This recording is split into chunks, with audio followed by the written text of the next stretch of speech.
Mimi niwaombe mtu yeyote akitaka tujadiliane swala la madeni, tusijadiliane figa, tusijadiliane ile namba, tujadiliane kama kulikuwa na umuhimu wa kuikopa hiyo fedha kuhusiana na shughuli tuliyoitumia.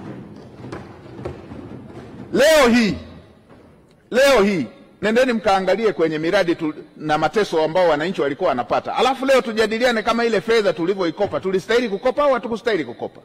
Kwa mfano, tukienda kwenye deni ambalo lipo upande wa Benki ya Maendeleo ya Afrika.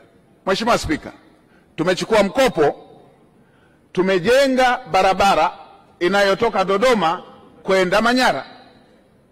Zamani kutoka Dodoma kwenda Arusha ilikuwa lazima upitie Morogoro ndo uende Arusha.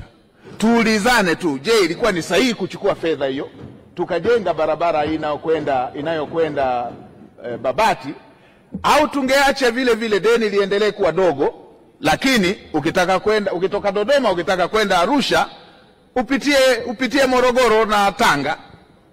Hivyo ndio vitu tunavyotakiwa kufananisha. Tusifananishe namba tu kwamba deni limekuwa, kwa sababu Mheshimiwa Spika, deni ni fedha zetu, ni fedha, ndio maana tunahusianisha deni na mapato ya serikali. Ni fedha zetu. Kwa hiyo ni swala la kuchagua. Haya, barabara ya kutoka Singida mpaka Mijingu ni mkopo. Ni swala la kuamua sasa, tuseme, je, kwa wale waliokuwa wanatoka Singida kwenda Arusha, ukitoka saa 3 Singida unafika saa 3 usiku Arusha, na mkiwa abiria, mkiwa na mazao, vyovyote vile lazima mkwame.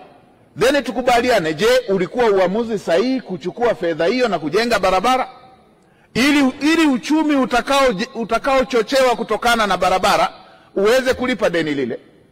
Haya ndo mambo tunatakiwa tuyalinganishe.